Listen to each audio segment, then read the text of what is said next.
ఇక Vizianagaram latest update విషయానికి వచ్చినట్లయితే కలెక్టర్ రెవెన్యూ సదస్సుకు అనూహ్య స్పందన. ఇక విజయనగరం లేటెస్ట్ అప్డేట్ చర్చించే ముందు విజయనగరం ప్రత్యేకత ఏంటో తెలుసుకుందాం. ఇది విజయనగరం జిల్లా. ఇక్కడ తూర్పుఘాట్ పర్వతాలు ఈ ప్రాంతానికి సహజ అందాన్ని సమకూరుస్తాయి. అలాగే రామతీర్థం కొండపై ఉన్న ఆలయాలు చారిత్రక గుర్తింపు పొందాయి. బొబ్బిలి ప్రాంతం కొండల మధ్య విస్తరిస్తుంది. ఇక బొబ్బిలి వీణ సంగీతం ప్రపంచంలోనే ఎంతగానో ప్రసిద్ధి చెందిన మనం చూడొచ్చు. ఇక చరిత్ర సంస్కృతి కలిసిన జిల్లాగా ఎంతో ప్రాముఖ్యత వహిస్తుంది. ఇక విజయనగరంలో లేటెస్ట్గా పీజీఆర్ఎస్ రెవెన్యూ క్లినిక్లకు భారీ స్పందన అయితే వస్తున్నాయి. అంటే కలెక్టరేట్లో ప్రజల నుంచి వినతులు ఫిర్యాదులు స్వీకరిస్తూ అలాగే సమస్యల పరిష్కారానికి అధికారులు అయితే చర్యలు తీసుకుంటున్నారు. ఇక జిల్లా నలుమూల నుంచి పెద్ద ఎత్తున ప్రజలైతే హాజరవుతున్నారు. ఇక విజయనగరం జిల్లాలో ప్రజా సమస్యల పరిష్కారానికి నిర్వహిస్తున్న ప్రత్యేక కార్యక్రమాలకు విశేష స్పందన లభిస్తుంది. అంటే కలెక్టరేట్ ఆడిటోరియంలో నిర్వహించిన ప్రజా సమస్యల పరిష్కార వేదిక మరియు రెవెన్యూ క్లినిక్ కార్యక్రమంలో జిల్లా నలుమూల నుంచి పెద్ద ఎత్తున హాజరై తమ సమస్యలను అధికారుల దృష్టికి తీసుకువచ్చారు. ఇక వినతులు ఫిర్యాదులను స్వీకరించిన మనం చూసినట్లయితే ఆ వినతులు ఏవైతే స్వీకరించారో వాటికి సంబంధించి అధికారులు వాటికి పరిష్కార దిశగా అడుగులు వేస్తున్నారు. ఇక దీనిపై మరింత సమాచారం మా విజయనగరం స్పెషల్ కరెస్పాండెంట్ శ్రీనివాస్ని అడిగి తెలుసుకుందాం. గుడ్ మార్నింగ్ శ్రీనివాస్, చెప్పండి, అసలు రెవెన్యూ క్లినిక్ లో ఎలాంటి ఫిర్యాదులు ఎక్కువగా వచ్చాయి? Good morning. నిన్న జరిగిన ప్రజా సమస్యల పరిష్కార వేదికలో సుమారు 223 ఫిర్యాదులు అయితే అందాయి కలెక్టర్ గారికి. అందులో ప్రత్యేకించి అంటే ప్రజా సమస్య పరిష్కార వేదికతో పాటు ఇక్కడ ఏంటంటే రెవెన్యూ క్లినిక్స్ కూడా నిర్వహించడం గొప్పతనం. ఈ 223 130 సమస్యలు ఈ భూ సమస్యల కోసం వచ్చాయి. అంటే యాక్చువల్గా చెప్పుకోవాలంటే 223 మంది జిల్లా కేంద్రానికి వచ్చి కలెక్టర్ సమక్షంలో తమ ఫిర్యాదులు చెప్పుకుంటున్నారంటే దాని అర్థం ఏమిటి? క్షేత్రస్థాయిలో అధికారులు ఫెయిల్ అయ్యారని ఇక్కడ చెప్పచ్చు. ఏ గ్రామానికి ఆ గ్రామం, ఏ వార్డుకి ఆ వార్డులో క్షేత్రస్థాయిలో సంబంధిత అధికారులు ఆ సమస్యలు ఏవైతే ఉన్నాయో పరిష్కరిస్తే ఈ కలెక్టరేట్లో ప్రతి సోమవారం నిర్వహించే ప్రజా సమస్యల పరిష్కార వేదిక ఎంతో జనం పోటెత్తరని చెప్పాలి. అయితే ఏమైందంటే గతంతో పోల్చుకుంటే ఇక్కడ ప్రభుత్వ పథకాలన్నీ ఏం చేస్తారంటే ప్రభుత్వ పథకాలు, ఏ పార్టీకి సంబంధించిన పథకాలు కాదు. కానీ ఇక్కడ ఏంటంటే ప్రభుత్వం ఏ ప్రభుత్వం ఉంటే ఆ ప్రభుత్వం అధికారులు ఆ పార్టీ నాయకులకు ప్రజా ప్రతినిధులకు ఎండయ్యి వాళ్ళు ఎవరైతే సూచిస్తున్నారో వాళ్ళకి మాత్రమే ఆ పనులు చేసి పెడుతున్నారు, ఆ పథకాలు వర్తించేటట్టు చేస్తున్నారు. ఇక్కడ గ్రౌండ్లో జరుగుతుంది ఏంటంటే 100% అర్హత ఉన్నా కూడా అర్హులకు మాత్రం చాలా చోట్ల చాలా గ్రామాల్లో సరైన న్యాయం జరగట్లేదనే చెప్పాలి. ఎందుకంటే ఈ క్షేత్రస్థాయి అధికారులు ఏం చేస్తున్నారంటే ప్రజాప్రతినిధులు ఎవరైతే ఉంటారో వాళ్ళు ఏం చెప్తే అదే చేస్తారు. అయితే దీన్ని ఈ ఇటీవలే విజయనగరం జిల్లా కలెక్టర్గా వచ్చిన రామసుందర్ రెడ్డి మాత్రం దీన్ని తన దృష్టికి వచ్చిన నేపథ్యంలో క్షేత్రస్థాయి అధికారులు ఏ సమస్యలు ఎక్కడికక్కడ పరిష్కరించాలని చెప్పి ఖచ్చితంగా హెచ్చరిస్తున్నారు. హెచ్చరించడమే కాదు, వాళ్ళకి తగిన మూల్యం చెల్లించుకుంటారని కూడా చెప్తున్నారు. అయితే ఇక్కడ చాలా మంది అర్హులైన వితంతులు అయితేనేమి, వికలాంగులు అయితేనేమి, వృద్ధాప్య పింఛన్లు అయితేనేమి చాలా మందికి అందట్లేదనే ఆరోపణలు కూడా వినిపిస్తున్నాయి. గత ప్రభుత్వంలో ఇటువంటివన్నీ సర్వసాధారణమైతే, కానీ ఇప్పుడు కూటమి ప్రభుత్వం వచ్చిన తర్వాత తమ తలరాతలు మారుతాయేమో అని చెప్పేసి నిజమైన అర్హులంతా ఆశాభావం వ్యక్తం చేస్తున్నారు.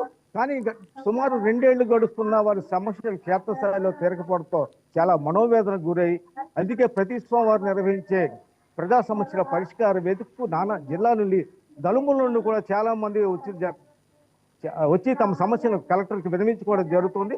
అయితే ప్రస్తుతం ఉమ్మడి విజయనగరం జిల్లాలో అయితే అటు కురుపాము, పార్వతీపురం, గుమ్మలక్ష్మీపురం, సాలూరు, బొబ్బలిండి కూడా అర్జీదారులు వచ్చి జిల్లా కలెక్టర్లో తమ సమస్యలను విన్నవించుకునేవారు. కానీ ఇప్పుడు జిల్లా విడిపోయిన నేపథ్యంలో ఈ ఏదైతే సంబంధిత 7 నియోజకవర్గాలు ఉన్నాయి, 7 నియోజకవర్గ ప్రజలు కూడా వస్తున్నా కూడా సుమారు 40-50 కిలోమీటర్లు వాళ్ళు ప్రయాణించి కలెక్టరేట్ చేరుకోవడానికి జరుగుతుంది. అయితే ఇది వచ్చిన వాళ్ళకి న్యాయం జరిగేటట్టు కలెక్టర్ చర్యలు తీసుకుంటారని వాళ్ళు వచ్చిన వాళ్ళంతా ఆశావాహంగా వ్యక్తం చేస్తున్నారు. అయితే క్షేత్రస్థాయిలో collector at the same time నిన్న ఆ సంబంధిత శాఖ అధికారులు కూడా తీవ్రంగా హెచ్చరించారు. మీరు పరిష్కరించవలసిన సమస్యల్ని నా వరకు దేనికి తీసుకొస్తున్నారు? మీరు ఉండి ఏం చేస్తున్నారు? అసలు మీరు ఉద్యోగం చేస్తున్నారా, చేయట్లేదా? మీరు నిజంగా ఉద్యోగం చేస్తే నా వరకు ఎందుకు సమస్యలు వస్తాయి? తక్షణమే వచ్చిన సమస్యలన్నీ పరిష్కరించాలి. ఏదైతే విలేజ్ రెవెన్యూ క్లినిక్ల ద్వారా 130 అర్జీలు వచ్చాయో వాటిని ఇమీడియట్ గా తక్షణమే పరిష్కరించండి. మిగతా జనరల్ అర్జీలు మాత్రం సాధ్యమైన త్వరలోనే అర్హులందరినీ గుర్తించి వాళ్ళకి సరైన ప్రభుత్వ పథకాలు అందేటట్టు చూడండి అని చెప్పేసి తీవ్రంగా హెచ్చరించడం జరిగింది కదా.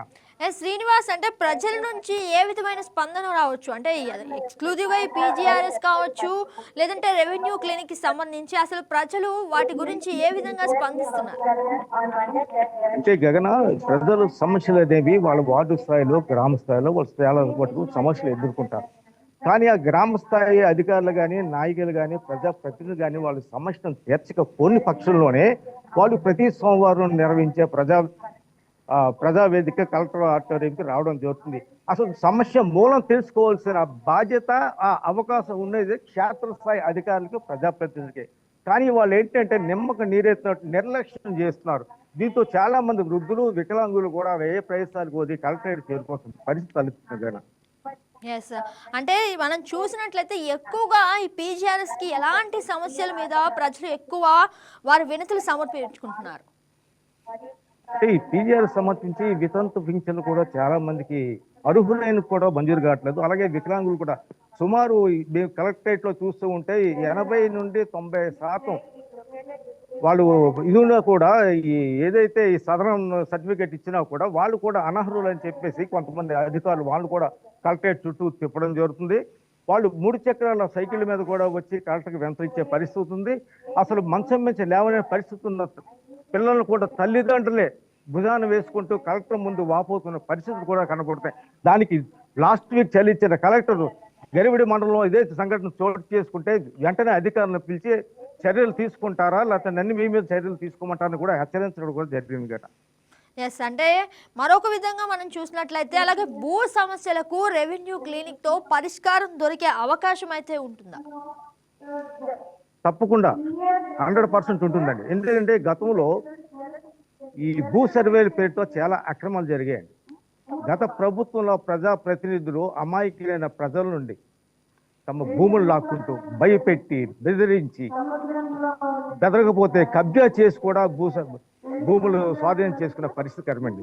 అయితే ఇప్పుడు కూటమి ప్రభుత్వం పక్కా ప్రణాళికతో ప్రతి రైతుకి న్యాయం జరగాలి, ప్రతి పేదకు బడుగు న్యాయం జరగాలనే ఉద్దేశంతోనే మళ్ళీ రీసర్వే పేరిట అసలు క్షేత్రస్థాయిలో అసలు పాస్బుక్ లో ఎవరి పేరు ఉంది, ఎవరు దీని మీద రిజిస్ట్రేషన్ ఉంది, పక్కాగా రీసర్వే చేసి అర్హులందరికీ న్యాయం చేస్తారని రైతులంతా కూడా చాలా పాజిటివ్ మైండ్ తో ఉన్నారు కదా. Yes, right Srinivas, thank you for the update.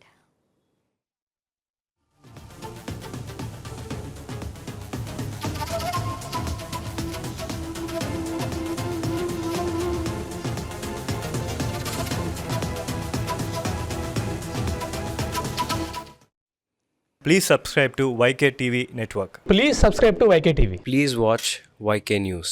Don't forget to subscribe YK News channel.